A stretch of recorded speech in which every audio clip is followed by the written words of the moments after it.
chat gets quickly goes through. Let's go and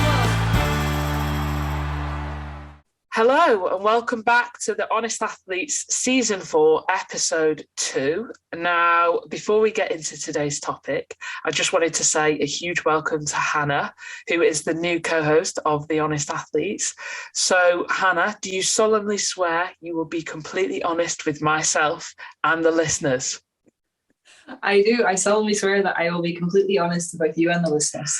Perfect. Welcome to the team. So now, as this is Hannah's first episode as co-host, we thought we'd keep it between us two and talk today about nerves, including our own experiences and stories to do with those nerves, as well as some tips and tricks that we used to use through our own time within competitive swimming. But let's be honest, this podcast could end up going anywhere. Who knows what's going to happen? To kick things off, Hannah, what actually are nerves? It's a very good question, and one that if you sit and think about it, there's actually more to it than just feeling nervous. There's excited nerves, there's nervous nerves, there's not feeling in control nerves.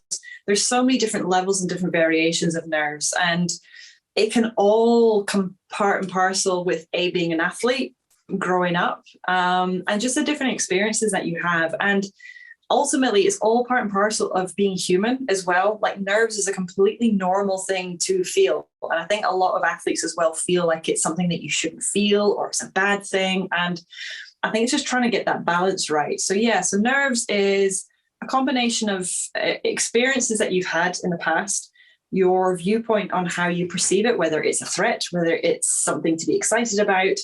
There's just lots of different variations for it. And I think it's important to delve a little bit deeper into it, to what it means to you, depending on that level of nervousness that you're feeling. Yeah, I definitely. And I think what I always found, or what I found through my career, at first, when I didn't really know what they were, I would find it harder to manage them and deal with them because I didn't know what they were. So it was like this thing that made me feel uncomfortable. I had butterflies, I'd feel like a wave go through my body.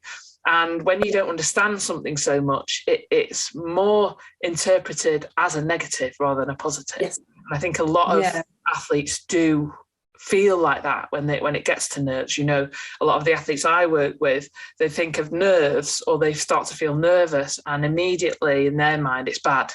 I don't want it. They suppress it. They try and just not think about it or don't want to feel that way. Whereas, like you said, it's a good thing. It's something that means you care and you're getting ready to race. You don't want to not be nervous. You don't want to, I almost say a lot of the time, you don't want to feel like you're just going to the cinema, really relaxed when you're going up for a race. You've got to have these nerves that gets you going. Yeah.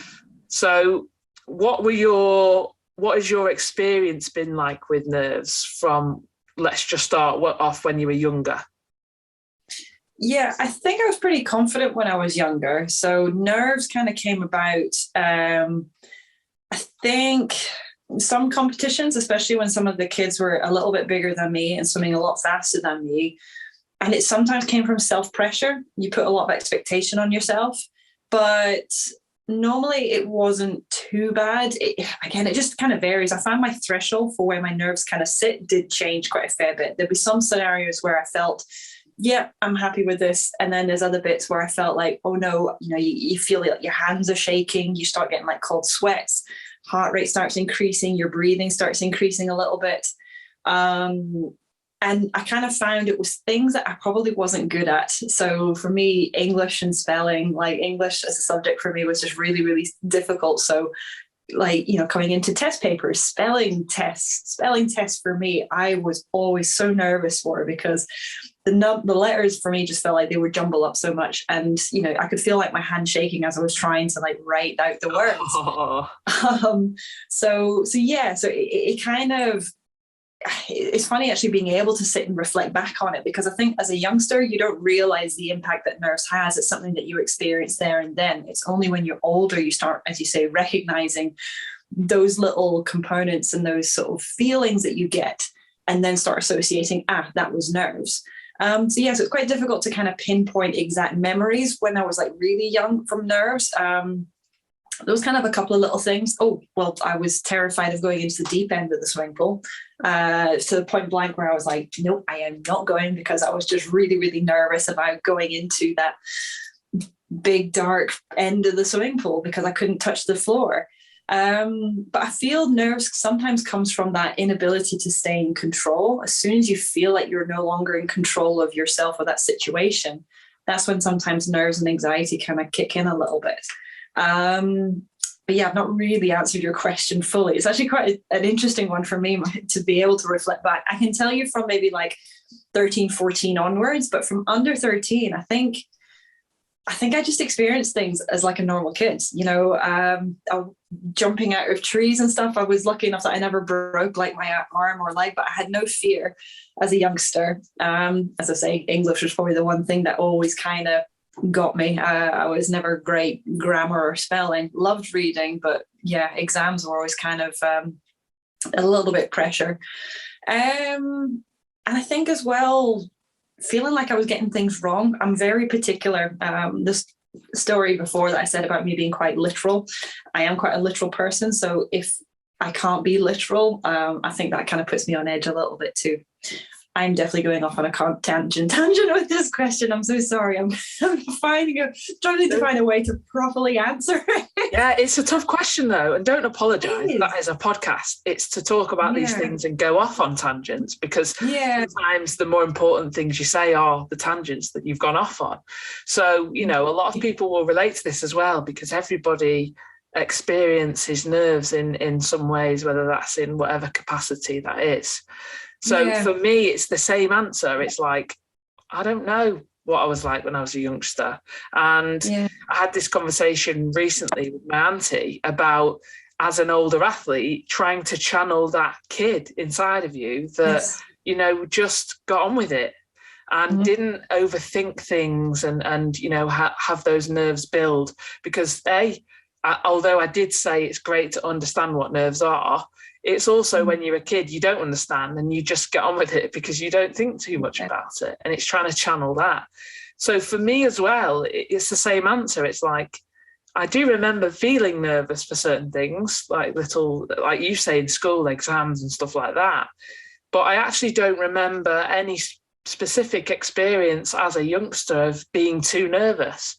But that will probably be because we weren't aware of what we are aware of when we're older, and we understand a bit more of just everything. So it is a tough question. So you don't need to apologise. I'm throwing the tough ones at you straight away. Oh, it's all good. I do think as well, sometimes some nerves sometimes can come from anticipation as well. And as a youngster, you've not experienced much. Like, you're growing and you're developing, and there's lots of new things that you're experiencing. So you don't know what the consequences are, which is why young kids are so fearless. You get kids that can jump in at the deep end from a swimming pool. Obviously for me, I was not a fan of that, but some kids do. Or watching kids like climb, do rock climbing, and again, they're quite happy to jump off or climb without the ropes.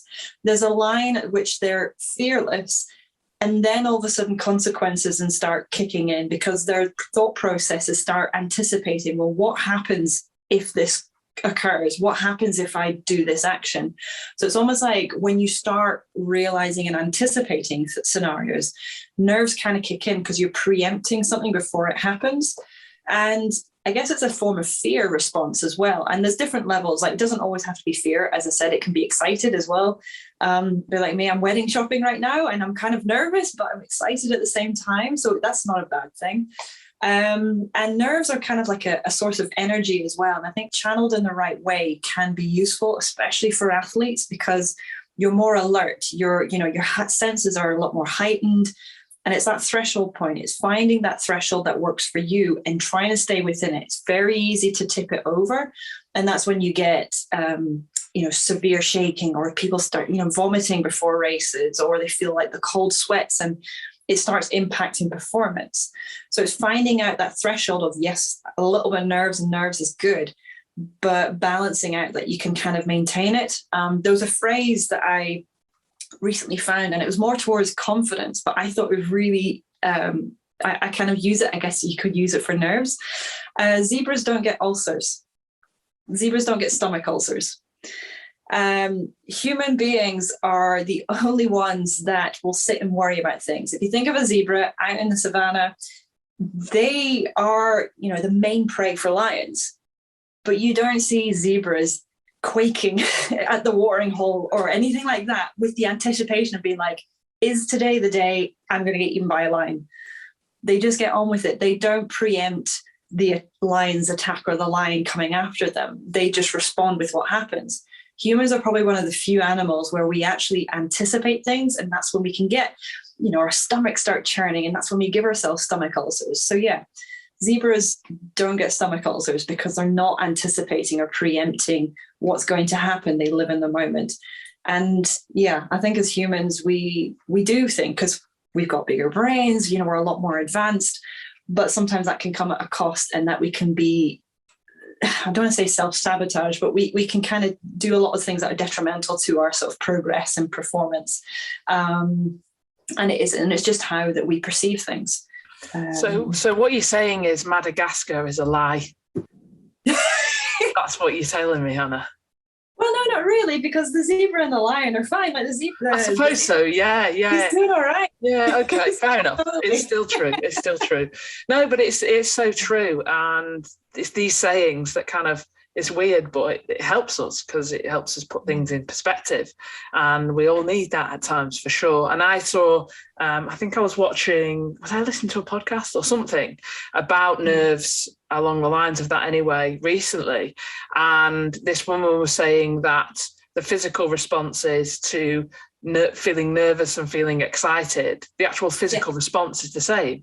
So it's psychological in the way you think about things. And you've just said, you're a bit nervous about the wedding, but you're excited, and it's a crossover, and it's about keeping that positive, and like you say, that threshold. It's a real learning all the way through life, not just in sport, but just in all aspects of, where's my threshold? How do I find that? Trial and error with things. Like I mentioned in the intro, tips and tricks, that we'll have learned through our own, and what works for me won't work for you.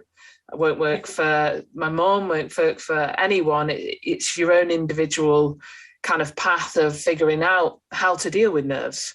Because when you go up to a race and you're in the call room, there's people with massive headphones that just don't want to talk to anyone. And I knew, don't go near that person. Yeah. But on the flip side of that was I'd love to talk to everyone. I wanted to make everyone laugh. I wanted to be that person. But for some people, that's annoying. So we all have to find our own way of how to deal with them. But just going off on a tangent a little bit, I would love to know what kind of athlete you were in the courtroom. I was the chatterbox. I love it. Yeah, I was the chatterbox. And over time, it changed. I did go through a phase where I did have my headphones in, and I did start doing lots of little bits, because I had some moments, and I guess it's through learning from my performances. Some performances were great, some performances not so good. And it was using those not so good moments to try and reevaluate, what can I do to make it better?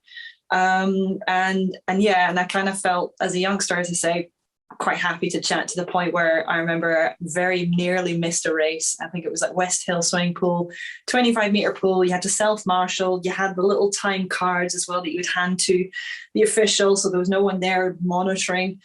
And I just remember chatting to this girl next to me, and all of a sudden I could hear my dad shout in the corner, be like, "Hannah, you're up!" There was an empty lane, and the whistle had blown, and the swimmers were about standing up. And I was like, "Oh, quickly!" Oh my gosh! The card towards the official, stood on the block. Heart rate went from pretty chilled out to now maximum heart rate. I actually swam really, really well, but I kind of had to learn, okay, I need to not get distracted too much, because there's a certain level of distraction which is quite nice, especially if you're someone who maybe overanalyzes or thinks too much, or you just kind of maybe feel like you're snowballing your head. Sometimes talking is a way for us to burn off that, maybe to stay in that threshold. You're burning off that little bit of nervous energy, so you're staying within that level that's manageable for you. So I kind of developed from being a super chatterbox to being kind of chatty, but I have my headphones in, and then I would do stuff where I have my headphones in, and then I have like a pre-mobility routine. And that in itself would, again, burn off a little bit of excess energy. It would stop me sitting and thinking and stewing on my thoughts. I'd have that process of being like, right, I know my routine. I can go on autopilot. I can switch my head off, and just go with the flow and go with the feel of it. And is it Star Wars where Yoda was saying, like, don't think, just do? Or I don't know. Someone might be able to quote me. Some Star Wars fans now are going to be like, we need to get Hannah off the podcast. I know. But I remember hearing a quote of somewhere being like, just don't think, do. And I think sometimes in sport, and it is, it's just trial and error. So now I kind of, I say now, I used to, up until, before I retired, I would do a little bit of chatting, just to kind of get a feel for competitors, and I can't stop talking. And then I would put my headphones in, and I'd have my pre-race routine, my mobility work. And that, I think, would give me that sense of feeling in control of what I was doing, bring my nerves down into that sort of manageable bandwidth that I feel I can control it. As I say, I'm alert, I'm hyped up and ready. But it's not going to be so much that it's going to start impacting my performance and either have no energy left because you're just so nervous and shaking, and just you're going to burn yourself out before you even start. And and just kind of manage it that way. But it's a trial and error. And one question I do tend to get asked is, how do you deal with nerves? And it's something that I kind of wish I had maybe somebody tell me along the way, but at the same time, having the ability to work out what's best for you, because as you said quite rightly, what works for one person doesn't work for another. So for me, music, movement, and breathing exercises are kind of like my top three things. Sometimes I do all three. Sometimes I would just do one. Sometimes I don't do any, just depending on the scenario, the comfort of, what competition that you're in. And it kind of varies. As I say, the higher the level of the competition, probably the more the nerves, your ability to maybe go past that threshold point increases. If you're at your club championships, your sort of more friendly lower level meets, you kind of feel a bit more comfortable because you know what to expect. There's no kind of outside smokers, or you know who your teammates are and you know who you're racing against. When you start kind of moving up the ranks to, district, regional, national level, and then beyond, it becomes a little bit nervous because you're suddenly up against people that you don't really know who they are. You don't know what their race strategies are like or who they are as individuals. And you find out when you're racing. And I find it really, really fascinating. But it's something that I think, as you say, is always portrayed as something negative when actually it could be something so positive. But it is such a hard stereotype to try and unpick and kind of not set the level straight and that it has to be positive, but there's certainly different tools that we can use. I mean, for you, Lauren, was there a moment for you when you suddenly start becoming aware of nerves? Or I think when I qualified for nationals, because I think a lot of people, especially around our era, because now it's quite complicated to qualify for nationals. You have to do it in a window. You have to beat top 25. You have to have 3 dogs as your pets. And it's so complicated. Whereas for us, it was like, you get the time, you go. That's the best thing ever. So when I got my first national, and I think this is the same story for a lot of people, especially if they got their first national when they were, the youngest you could possibly be, it was like, oh, you've got your national. And I was like, that's amazing. What's that? And then it was like, oh, what it is. And then after you've been to your first one, you kind of get it. You go, wow, okay. So it's the best in my age group in the country that all go at the end in the summer and race, blah, blah, blah, blah. So I think after my first nationals was then things started to kick in of like, oh, okay. So if you qualify there, then you can go to that meet. And that means that if you win there, then you're the best in the country. Oh my gosh, right, okay. And then everybody looks at rankings and, oh, who's that in the Southeast? What's that all about? Because you only know where you are. So for me, the Northwest.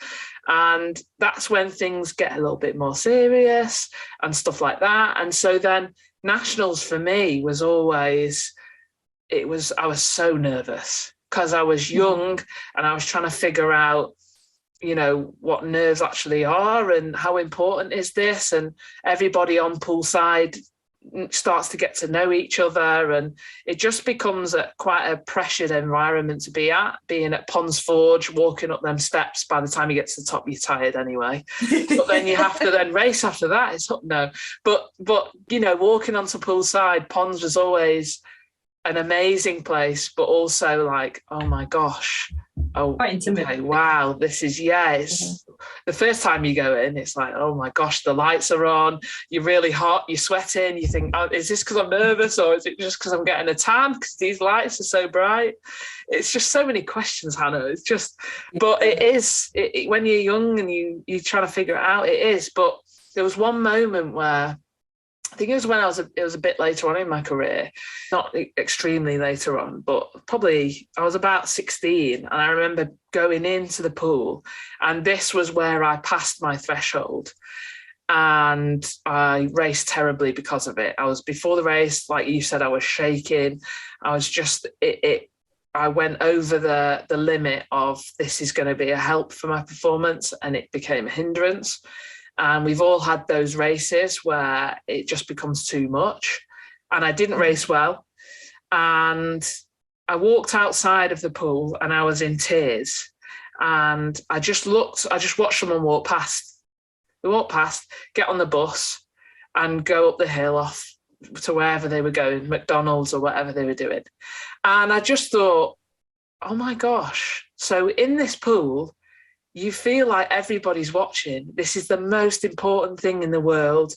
Everybody's watching. Everybody's talking about you. You have to win, blah, blah, blah, blah, blah, all those kinds of things.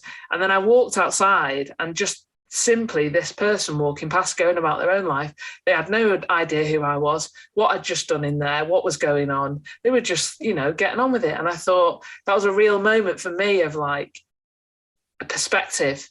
So I had a story then that I took myself through every time I raced of like, yeah, but that person outside who's getting the bus doesn't care if you win, lose, it doesn't matter.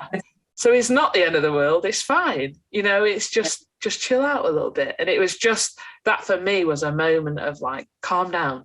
You don't, you know, it's not the end of the world. Going back to what you asked, I think going through the younger national ages was the moments. It was always nationals for me that was the worst. But it's also interesting that you said you would be less nervous for the smaller ones. And obviously, if we're thinking like chronologically or in a way of the smaller competitions versus the bigger ones as you get older, I would still get quite nervous at the smaller ones, even when I was doing British Champs. And I think for me, it was because of the expectation of, oh, well, this isn't British Champs, so you should win this, or you should win by miles.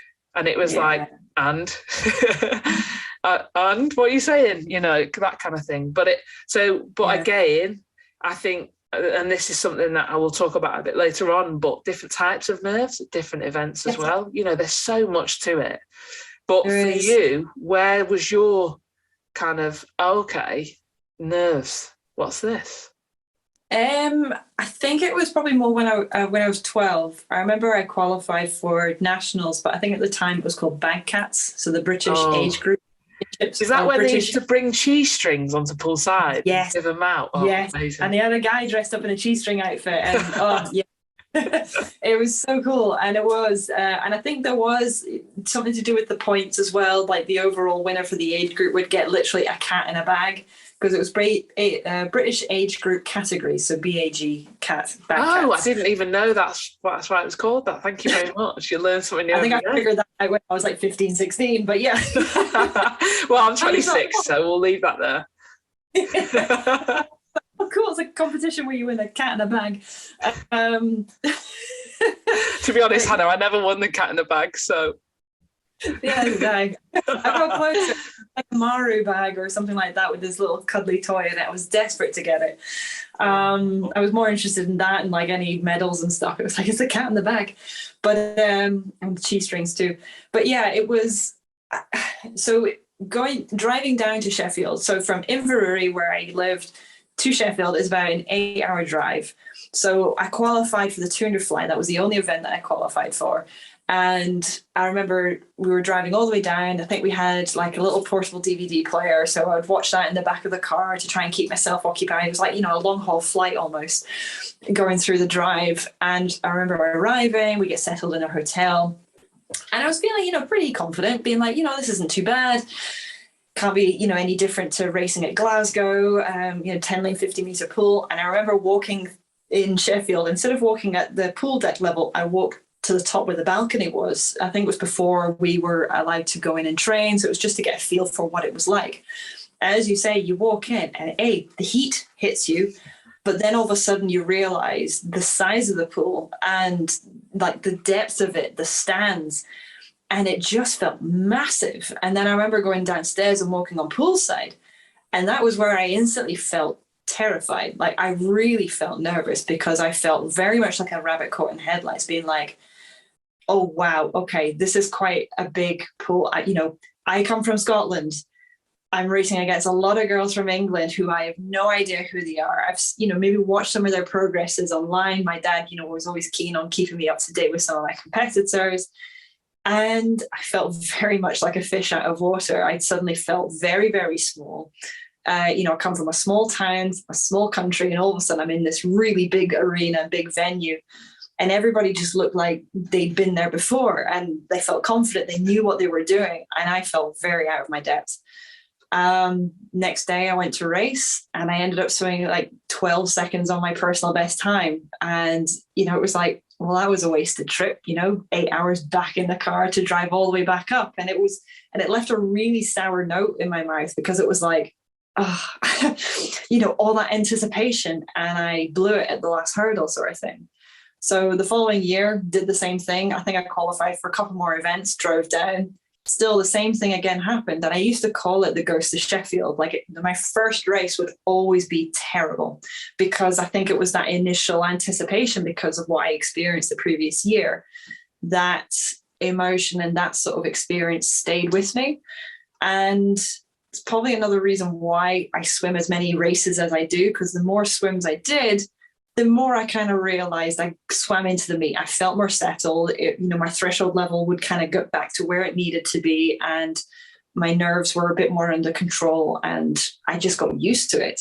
But yeah, it was a hard couple of years having to race and not feel petrified, like not feel really nervous, because as I say, I'm just this skinny wee white girl from Scotland that's just kind of in amongst some of these really tall, really strong English girls. And it was quite intimidating to start with. So that confidence that I had as a youngster, I noticed suddenly started changing. I did start feeling a little bit intimidated by it, but I had to go through that to make decisions on how I was going to change that outlook and to start becoming a bit more confident and managing those nerves. And as well, because I didn't know anybody, my tactic of going into the call room and talking to people, I couldn't do because I didn't know who they were, and they were all talking and knew each other. So my usual way of being able to settle my nerves was kind of taken away from me because I couldn't sit and talk.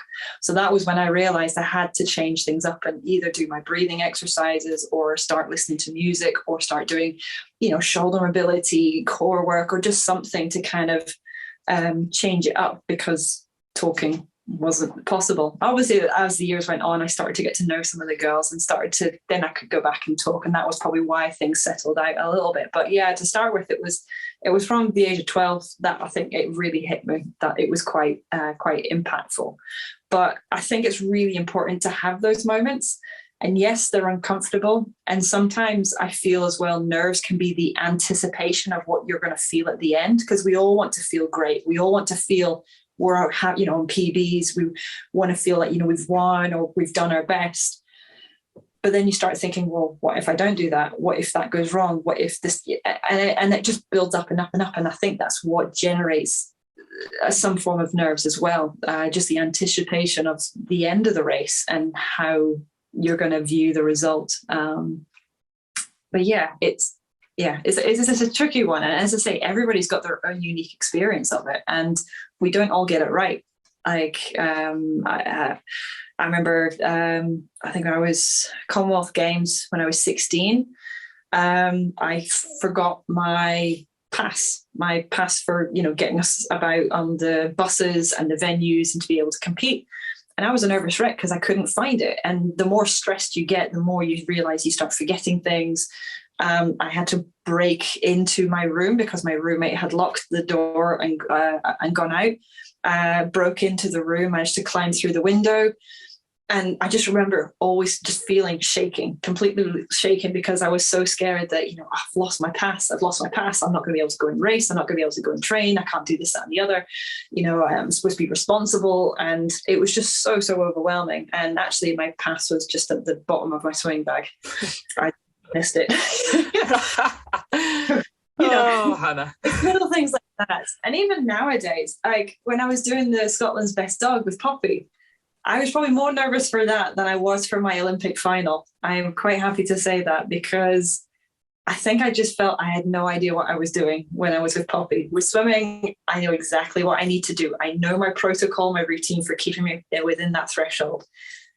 And doing that program, I was shaking quite a fair bit. Like my hands would go in my pockets to try and hide how much I was shaking.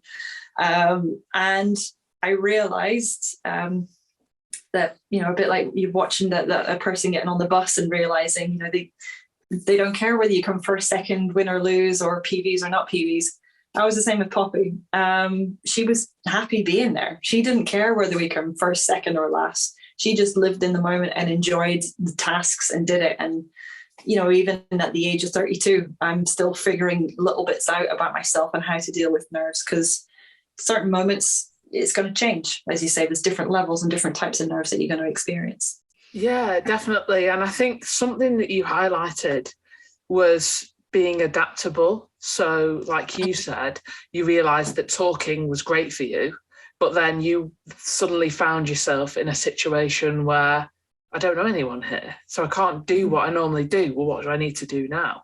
And that's something that I always encourage when I speak to athletes now, is to know and understand yourself so well that no matter what situation you find yourself in, you're covered and you know how to manage in different situations. Because like you said, you're not always going to get it right.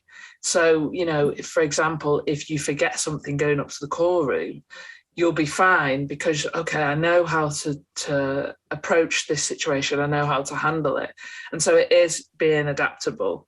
And so for me, obviously a big one was to talk to anyone. Now, unfortunately for other people, even when I was abroad and I was in a call room completely with, for example, just Spanish people, I would be like, hola, that would be it. That would be where it would end. But at least I'd open that communication and I would try and have a chat with them. But you're right, you have to have, okay, what's plan B? Because they don't understand. You're right, love. They don't get it. They're not with it. So I had to then obviously, and this was late on in my career, okay, how do I manage the nerves now? Now I can't talk to all of these other swimmers. So I always compare it to taper. Taper, you definitely don't get right. First off, it takes a while. A roller coaster, I find. Oh my gosh. More emotional than people realise. And we will have to do one on taper because I have some, sometimes it didn't work. Sometimes it did, sometimes it really didn't. But it's the same thing, and it does take time, and you won't get it right, and you do have to try things. And so I think with me, when I couldn't talk to people, I would go and find an official. No, I'm only kidding. I would put music on, but I also struggled with music sometimes. And for a long time, I didn't want to put headphones on.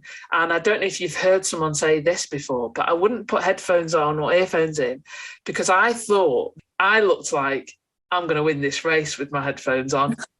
Honestly, that's why I didn't do it, Hannah. How crazy is that? Oh, right. I thought people would think. Never heard of that. Yeah, she thinks she's going to win. And I didn't want to be that person, so I wouldn't put headphones on for ages. But actually, I then realised, no, it just means that you want to listen to music, Lauren, get over yourself. So, it's funny that these little things also affect us in our time in in sport and just in life in general. Also, we talked about different nerves, and I think it'd be interesting to go onto that, because when I arrived at the pool just to start warming up and stuff like that, I would have a different type of nerves to then once I'd done my warm-up. And I always found that getting in the water, in my mind, as soon as I dive in, it would kind of wash away a lot of those nerves.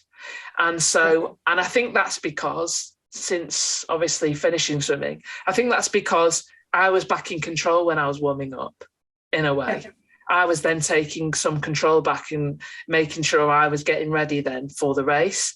So it took away maybe the nerves that you get when you're not in control. I don't know. What's your experience with different types of nerves? Yeah, so I feel you're completely right. That sort of level of being in control of what you're doing, I think, can instill a fair bit of nerves. I mean, there's nerves, going into a training session and not know what the coach is going to give you, and that sort of nervous anticipation of waiting, being like, am I going to survive this session today or not? I definitely remember those. I know. And it's like, the session can be 2 hours long. Yeah, you can almost feel just as nervous behind the block for a race that's only going to last like 5 minutes. So I always find that really, really fascinating. And I think it is to do with, it's completely out of your control. Like you cannot control. Even with being my dad, I could not control what sets he was going to put up on the board.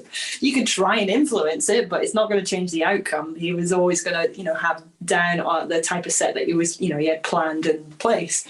And the same kind of goes for when you're racing. You cannot control the outcome of the race, but that anticipation of what is that outcome going to be can be what really starts taking a hold.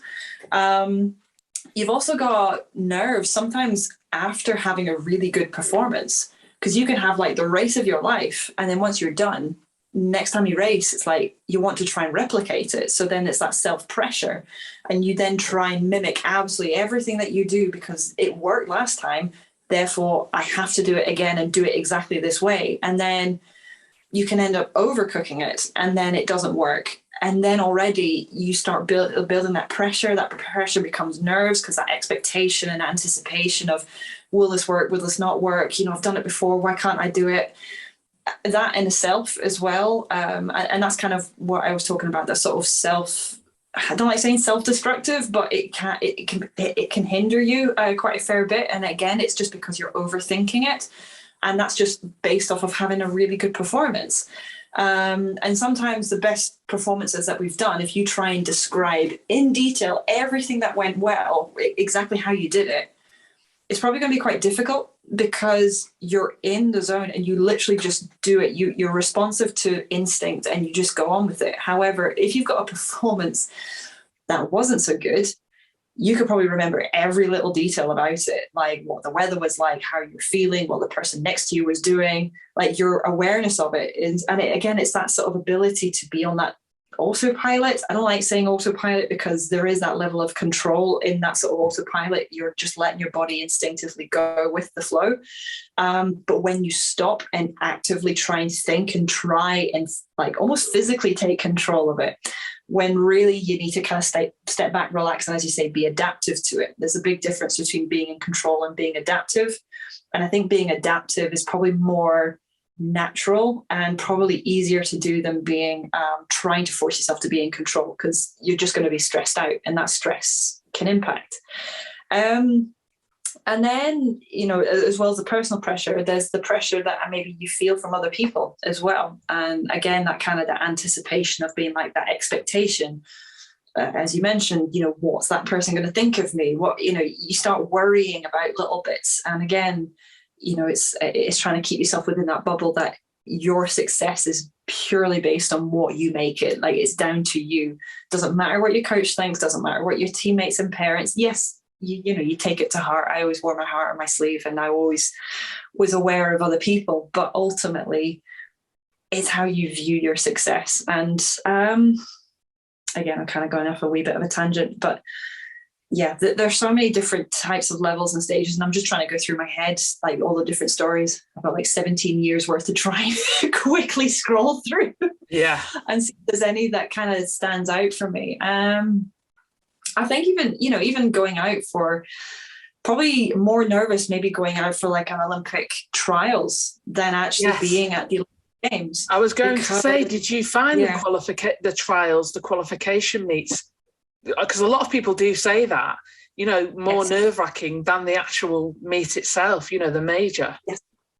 I did, and I think it's because you know that there's a time pressure behind it. And I think sometimes time, you know, it's a black and white number. And ironically, it's the one thing that we have no control over.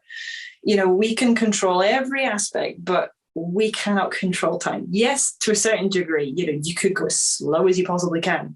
But depending on how your body is feeling, you are going to be trying as hard as you can, but you cannot control how fast or slow that clock's going to keep ticking round. So knowing that there's that time pressure, and especially if you've done that time before, as I said, it's about that, you know, you've done a positive, good experience. So you try and replicate it, and you can kind of get yourself all tied up in knots, trying your best to replicate it when you just need to instinctively react and adapt to what you need to do and try and not think too much. That's why we train. That's why Americans call it practice, because you are practicing what you need to do for your race. And the less you think, the better it is, because you can just respond and be instinctive to what you do. I remember my dad talking about Johnny Wilkinson. There's a picture of him, I think it was in one of the World Cups. Ball's coming over. He's launching himself over to try and flick the ball that's gone over the line, which would be out. And he flicks it back in. And he's not practiced that in training, but he instinctively knew that if he did that, he could save the ball, stay in play. And, you know, it kind of helped towards their match. And there's certain moments where you can plan and practice all you like, but there are some moments in your career, some moments in your sporting career that you can't practice and train for, but you can practice the skills, the mindset, and the preparation so that you can adapt and respond to what you get. So when you're at an Olympic trials, you know what the criteria is, and that's the key point. Is it swimming a time in the morning and then coming top two in the evening? Or like my first Olympic trials in 2008, we had to do the time in the evening and then come first or second, having done the time in the finals, because it was evening heats, morning finals. So I'd never really experienced that before. So we tried to do little bits of training and practice, you know, trying to swim a time in the evening feels a lot easier because it's, you know, your body's a bit more awake. So I thought, right, okay, got a better chance of maybe try and get the time then. And then it's just a matter of coming first or second, assuming you got the time. But, you know, you get some people that maybe miss the time. And then even if they come first or second, they still don't get selected. So that time pressure can be quite all consuming. And then when you go to the Olympics, doesn't matter what time you go, it's all about the race. It really is. When you swim the heats, it's top 8. That's all you need. It doesn't matter, you know, obviously you're aware of the people before in the heats or even after you. There is an element of time of, okay, you know, it has to be the top fastest 8 times, but you respond to that race. Time is almost secondary. It's like how, you know, who can touch the wall first, or how close can you get to touching the wall first? And then you realize what time you've gone. And then when it comes to the final, again, it doesn't matter what time you go, it's just the race. Because how often do we watch heat, semis and finals, and the semis end up being the fastest time, and the finals, the winner of the final isn't necessarily the fastest person out of all 3 rounds. It's the person who on, you know, just on that particular time race. But yeah, the nerve side of things, I feel is more noticeable for trials than it is for the actual games. Because I think it is that anticipation of you want to be on the team, you want and have that expectation. And again, as I say, it's that time, and especially if you start chasing times. And I find sometimes that's the worst thing for especially developing athletes is you want to progress your times. It's natural. But if you keep chasing it and that's the only thing you think of, you can kind of find you get yourself a bit stuck in a rut, and nerves can kind of kick in and play because it just weighs your thought processes down.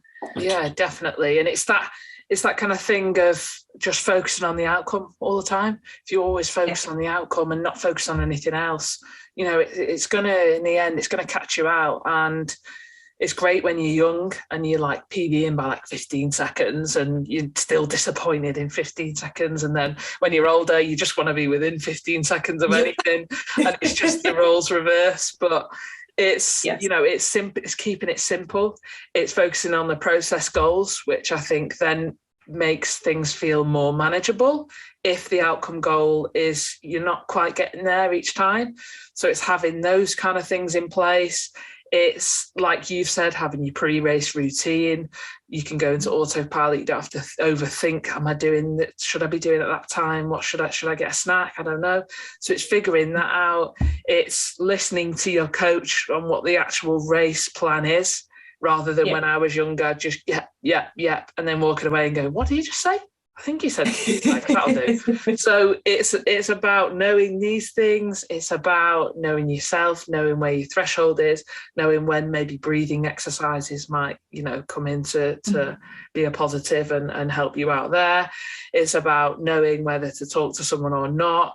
And then it's the situation. And I think there's, like we've said about the types of nerves, just touching on that again, there's so much that can play into that, but there's also fear of failure, fear of not meeting others' expectations, fear of not meeting your own expectations. There's all sorts of things that can play into it. And that's where you've just said something about keeping it simple, which is the best thing. It is a saying that I used to say to myself towards the end of my swimming, or my competitive swimming, which was clear your mind, fill your heart. And that was the best thing that I used to say to myself. And it was when things were getting too much and I was overthinking it, clear your mind, fill your heart, just go for it. Yeah. In the end, you've done all the training, you know what you need to be doing. So just go in there and do it. And, that was a lot of the time did calm me down. It was a nice thing to have. And I love that saying. So, it's fantastic. But in terms of events, you obviously did them all. And this will be hard to answer because I know it obviously depends on the competition. But was there an event that A, you got most nervous for, or B, you used to just go, oh, yes, I love this. Here, bring it on. It doesn't matter what happens here. Let's just go for it. I think it depends on what kind of day you're having, because I'll kind of park the 400 IM to one side, because there were days where I enjoyed racing it and there were days where you think I would rather be anywhere else than doing this 400. But it's a complicated matter. But I sometimes would enjoy swimming the 400 freestyle, especially if you got into a really good rhythm with your race pattern. I liked it because I like the simplicity of having that race plan, knowing what I was going to do and how to action it. And it gave me something to strive on within the race. Obviously at the very start of the season, when you're trying to rebuild your fitness, it's possibly the worst event to do. And the one I guess I would always dread would be the 200 backstroke. That's the one race that I was like, no, definitely not feeling this today or ever. But the one race that I did quite enjoy swimming, and again, it just depends what kind of day you're having, is either the 200 breaststroke or the 200 fly. And both of them are quite rhythmical strokes. And I find when you can get into a good rhythm, breaststroke mainly because half the time I didn't really know how to swim it. A lot of people think, oh, your breaststroke was like, I know it's not amazing, but like my breaststroke was all right towards the end of my sort of like the second half of my career. First half, no, I could swim it faster backwards than I could forward. There's that lack of, I have no idea how to swim this, so I'm just going to enjoy it. And I quite like going into that event knowing that it's not my main event. The 400 was my main event. So I had what I class as fun events. And 200 breaststroke and 200 fly did fall into that because, again, I worked with the aqua pacer my dad created, and it's all about that rhythm and that timing. And for me, breaststroke and fly is all about that rhythm and timing. So again, it stopped my head from overstressing, stopped me from thinking too much. It was just about the feel and flow. And for those events, like you had your phrase, which I may have to steal for like my daily life stuff, because I love that. I think it's such a good phrase to have. I used to say words, like one word or two words, and it would be like, long and strong, flow, forwards, like just that one word. And I would just repeat that word to myself. So it would remind me for the rhythmical strokes. That's all I need to think about. Because again, if you start thinking head, hips, heels, shoulders, back, arms, forward, it's just too much. And by then you thought so much that you've probably slowed yourself down. So just having that one word that just reminds your body to be in that position, or to just use that word to help move you forwards in the race, I think is really key. So I kind of cheated slightly with your question. You did, but we'll allow it. We'll allow it as you. What about you? What were your kind of? Was it purely because you did do other events as well? There was a couple of times where I did see you in the cheeky 200 IM.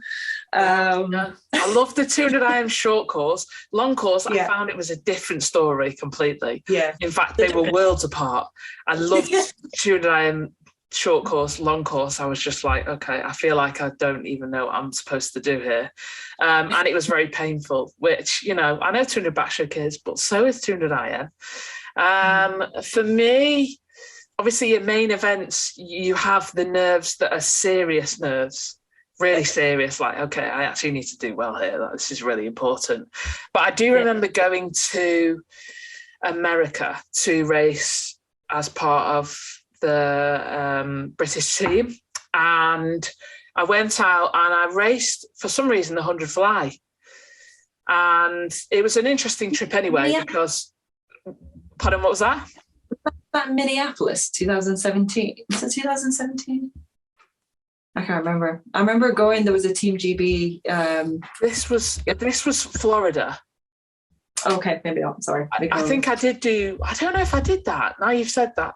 I don't know. Anyway. I feel like you were there. I'm sure you were there. I feel like I might have been. I don't know. But this one was Florida that I'm talking about. And it was devastating because I was round the corner from Disney World and didn't get to go. But that's a separate issue that I've not managed to deal with yet. So if I have time, I'll go over it.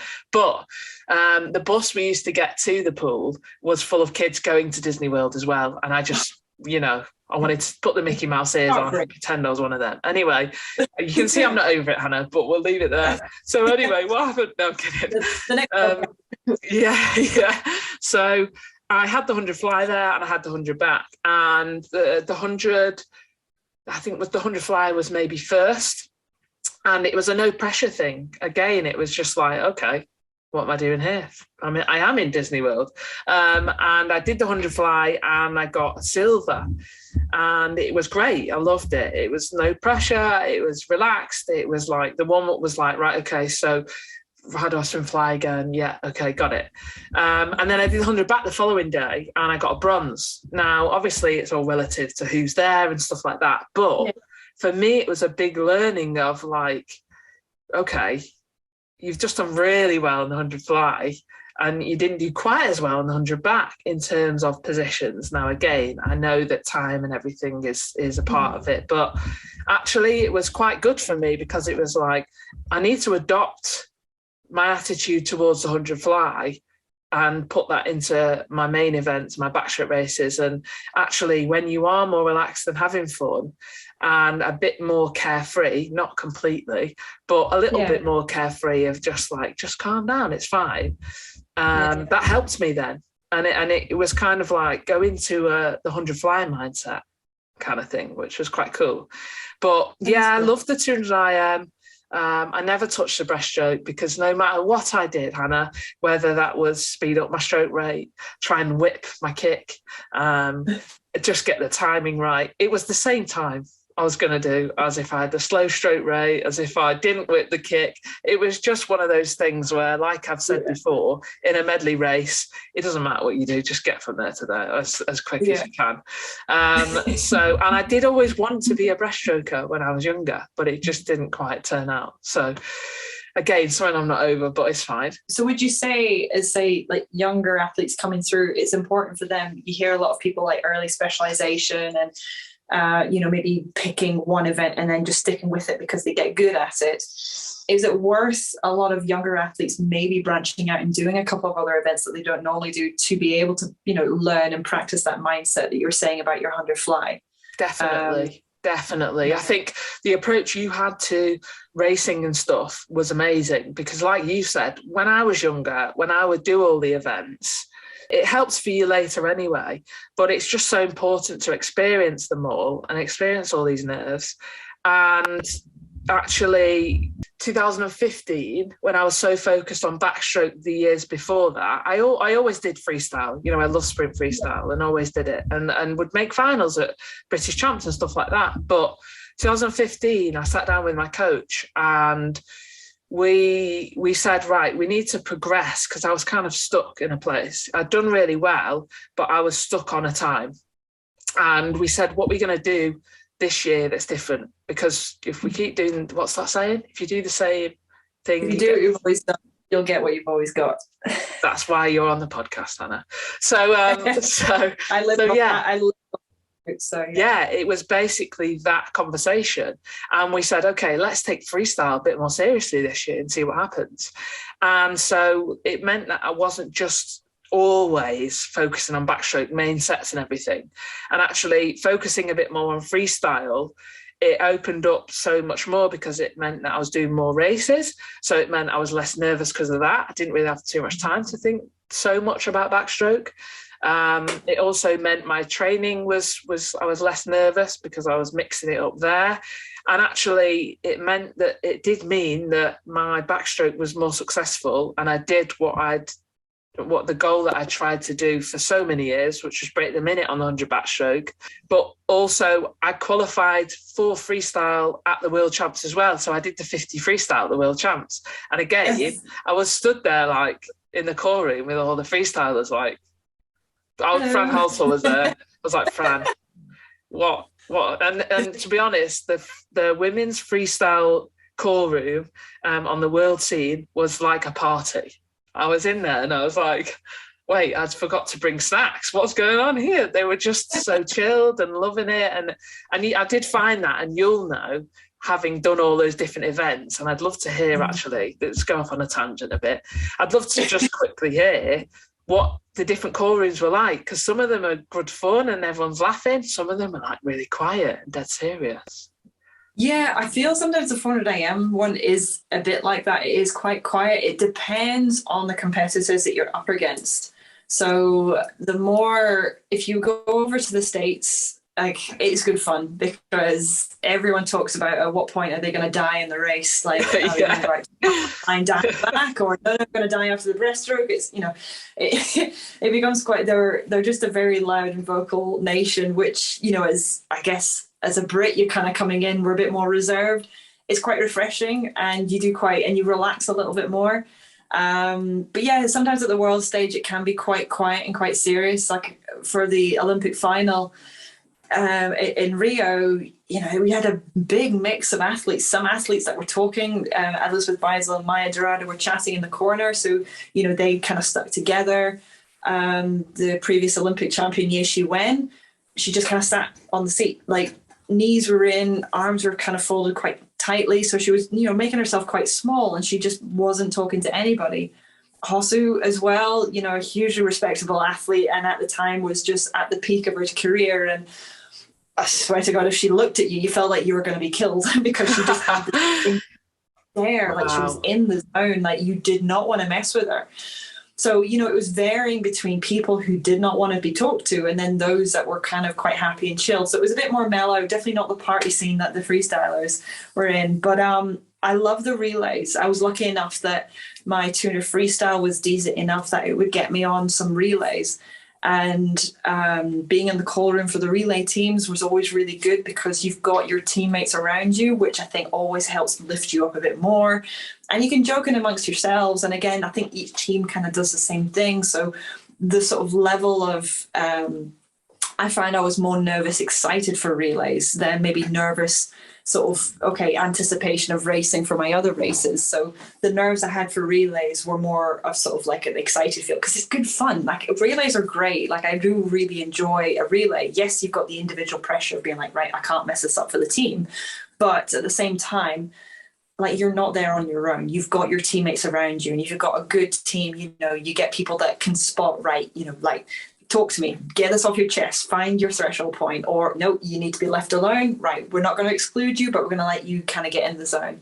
So that team dynamic, I think, is really, really helpful, and can really allow you to experience a better way of viewing racing, because, as I say, you're not on your own. You don't have to figure it out on your own. You can bounce off your teammates.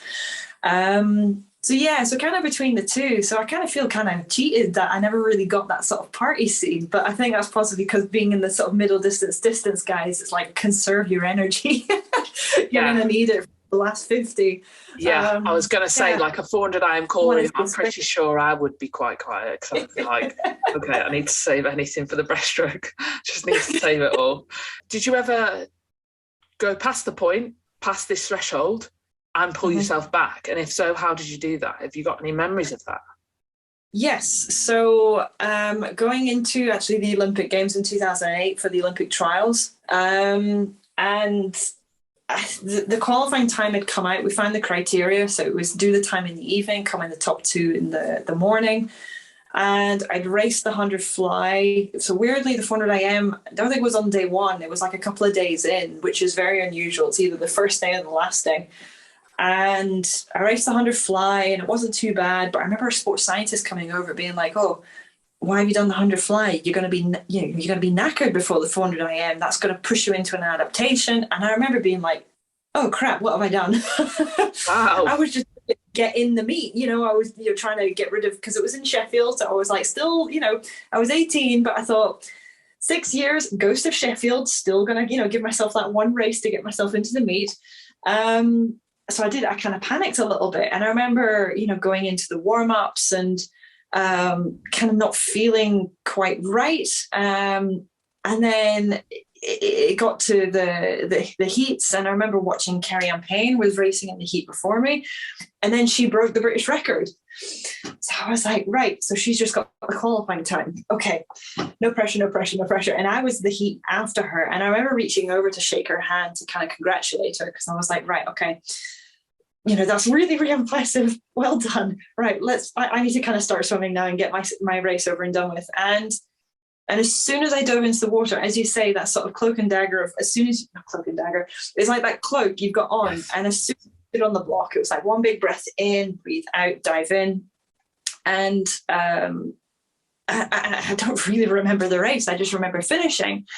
And I then broke Kerry-Anne's record.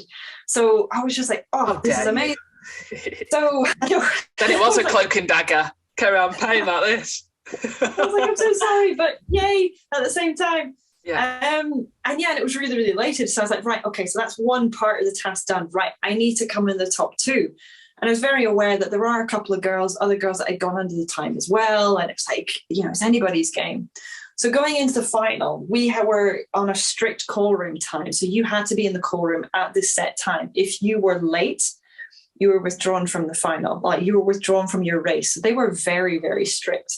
So I had to kind of base my warm-up, my pre-pool when I got my suit on. I always worked off a timeline. For me, it gave me that sort of comfort and security of knowing exactly where I needed to be. Also gave my coach an idea of where he needed to be so that he didn't have to keep hounding me, being like, are you getting changed yet? What are you planning on doing? Like, you didn't have to keep asking the questions. And we also made a pact. He was not allowed to ask me how I felt. So we called it don't say the F word. In other words, don't say feel. Because he would always ask, how do you feel? How's that feeling in the water? And he started cheating slightly because he would always say, oh, how do the neurons receptors respond to you being in the water? That's cheating. Along those lines. So he didn't ask how I felt because I didn't want to emotionally think about it. I just wanted to follow my timeline, and that kept me kind of going. And I remember sitting, call room was just across the way. So it's a diving pit. So I was at the other end of the diving pit. I could see the call room over there. I had like 5 minutes to go.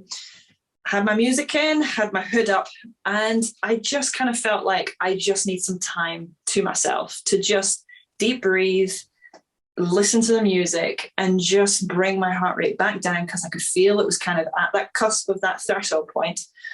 And I could kind of see my dad dancing around, being like, you got 5 minutes, you need to get over there. I will also just quickly say, this was the era when actually, if you were late to the call room, you weren't racing. Yeah, they were serious. That stayed for ages, and people missed out on races because of that rule, which was crazy. But carry on. Yeah. So he kind of gingerly came round and like nudged my foot, and he'll probably tell it in a different perspective to me. But sure. I remember looking up at him, not saying anything, but he backed off. So saying the F word. Saying the F word. Yeah. So I think the facial expression I gave was, I've got this, I'm in control. And going from the day or the night before of that nerve, that anticipation of getting into it, right, I've done one little bit, to then feeling like, and the funny thing is I call that like my ultimate being in the zone, because I then went to the call room, and I remember again kind of starting to feel like I was creeping up to that level of, this is going to get a little bit beyond me. So, and I was so hot as well. Like my face was going bright red. Everybody was just sweating. And I thought, being warm is great, but being dehydrated is not. And you don't want to keep drinking, because then you just keep needing to pee. And it was like, right, I need to find a balance. So I remember just lying on the floor, the tiled floor. I rolled up my sleeves, because I always wore a tracksuit top and bottom, because I wanted to make sure that I was warm. But I lay on the floor, and I just put my forearms flat on the tiles, because you lose your most amount of heat from your head, your feet, and I think as well something to do with like your forearms, or I don't know. I just knew, put my forearms on the floor, cooled me down enough that I felt I was more kind of comfortable with it. And the looks I got from the girls, they were just like, what is she doing? She's lost it. She's lost it. She's gone. I just remember feeling like, I don't care what they think about me right now. This is exactly what I need to do right now. And I just was in this really strange mindset of just not, it's going to sound bad, but not caring what anybody thought. I felt, I'd done the first part of my task. The next part is I just need to race. Doesn't matter what time I go, I just need to race, and I need to be in the best possible position.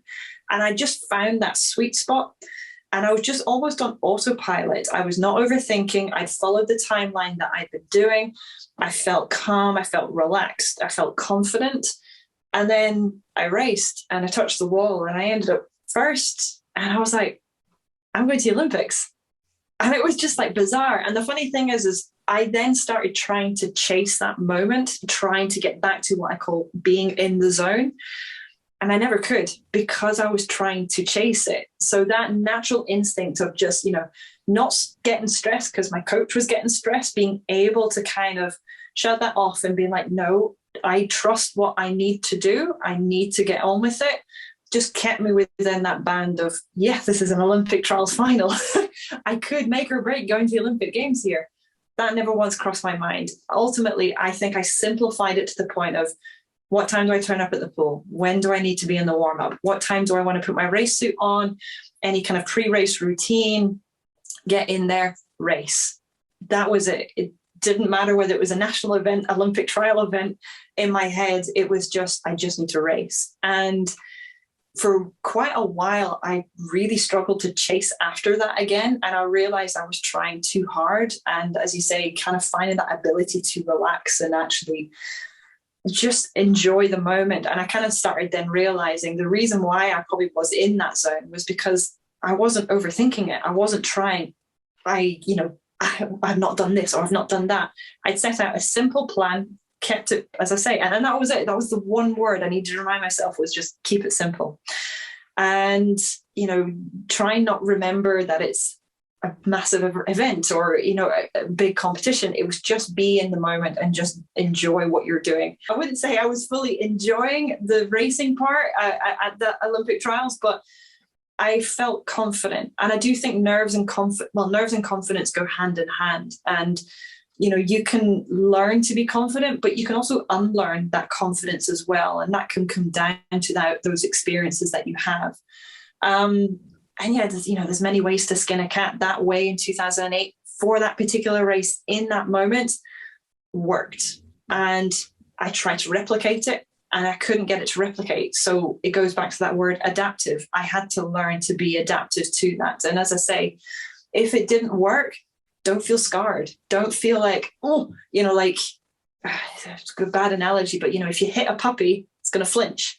So if you have a bad swim, a lot of people feel that like it's a scar and they flinch and the nerves build more and more because, you don't want to feel that pain.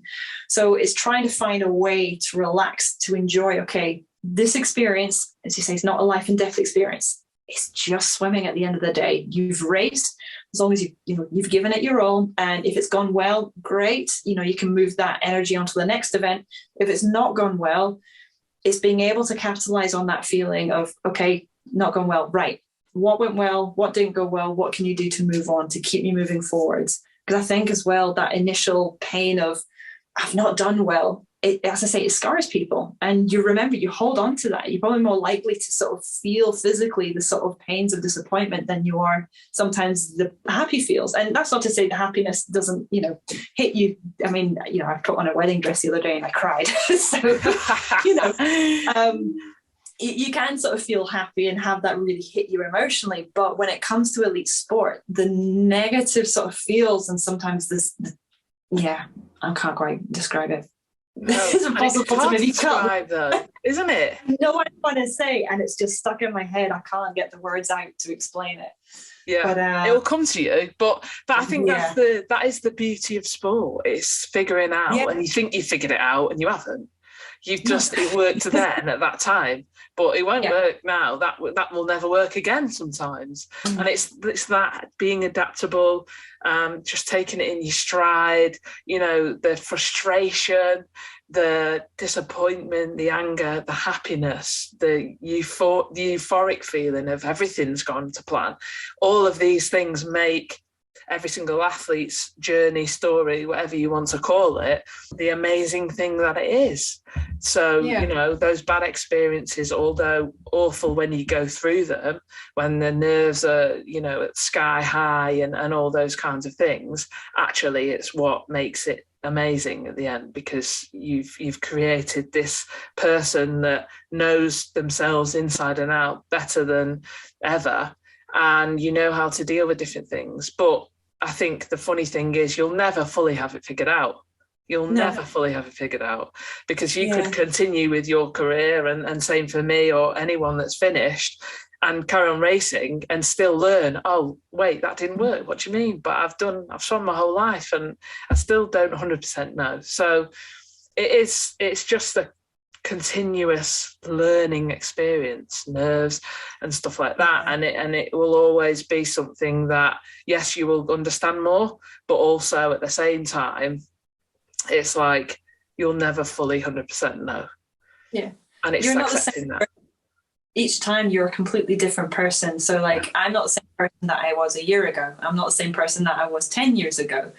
And all it is that you're kind of adding. So we used to, it's a slight tangent, but there's a reason for it. So when I was at Geary, we used to have, swimmer of the week or swimmer of the session. I think it was swimmer of the week. And it started off with just a ball of tin foil. And whoever was swimmer of the week got given the ball of tin foil, who then had to wrap another layer on top of it. They would come back and then it would be handed to a different swimmer. So by the end of, the year, we had this massive big ball of tin foil. So at the start of the season, it's the same tin foil, but not, because, that core is still there. So you are still that core person that you were, a year ago, 10 years ago, but you've had all these layers added on. And it's like being able to adapt to the layers. So the layers have made it this big. So, it's not going to fit in someone's backpack anymore. They're going to have to carry it or make adaptations to this tin foil. And I feel as well that, a lot of people think, they do the same thing day in, day out, or swimming's quite monotonous. And yes, it can be. But you're adding layers to who your core individual personality is.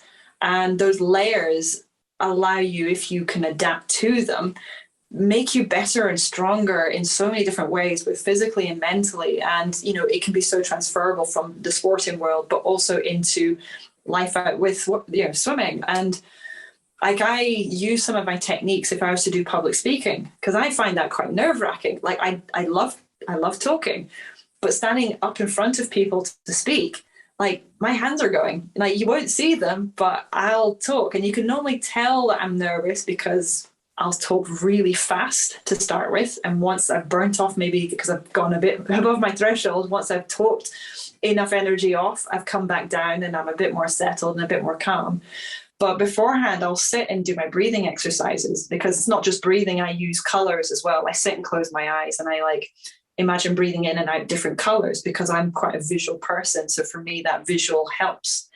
And that helps me. And, I learned that because of swimming. Yeah, it's not perfect. I still get nervous. I'm, talking at 100 miles an hour, but there's so many things that we can learn and develop and adapt from what we get from sport that can help us in so many ways. But yeah, you start off with a small little tin foil ball, and over years, months, seasons, however long you want to stay in swimming, you're adding so many layers, whether it's, feeling happy after a swim, or even not feeling happy after a swim. That's still a layer, because it's still a layer of learning on top. And it's what you do with it that I think's going to be key to anybody's success in sport. I'm just imagining how big your tinfoil ball of just your life in swimming would be. I think it'd be bigger than this house. Imagine carrying that around. All your learning. It floats. It floats. It does. Floats. It floats really, really well, because it traps all the layer of air. We thought it was going to sink because it's heavy. It's a very heavy piece of tin foil. In fact, you could probably do med ball slams with it, pass it on a core exercise, all sorts. Loads you could do with this. I'm going to take that.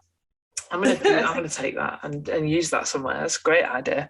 But yeah, no, a great conversation about nerves, and it's just interesting, obviously, to hear stories and relate it to real life, because when I was swimming, it took me a while to understand nerves, to understand myself, and it does, but it's nice to hear and learn what they are and know that you're not on your own, because like you say, you go down for a race sometimes and you think you're the only one that's nervous and everyone else looks really calm and relaxed, whereas actually everybody in there is nervous and everybody is just trying to deal with it in their own way, and you're all in the same boat. And actually, it's your lane, no one can interfere with it. Go in, clear your mind, fill your heart. You've trained, you know what you need to do. This is just something that just maybe is on a bigger stage or a bigger pool or whatever, but it's a box filled with water, and it's something that you train all the time. So just go in and keep it simple and give it 100%. There's not much more that you can do with that. Exactly. Keep it simple and just keep swimming. Yeah, as Dory would say. As Dory would say. Thank you for listening on Spotify, on Apple Podcasts, YouTube. You can see us if you would like to. And also on Amazon Music, I think. I'm not quite sure how, but Hannah, you're now a musician, apparently, in some fabulous. sort of way. So, but yes, thank you for listening. We look forward for you to join us next week with a guest, and we hope you enjoyed the episode.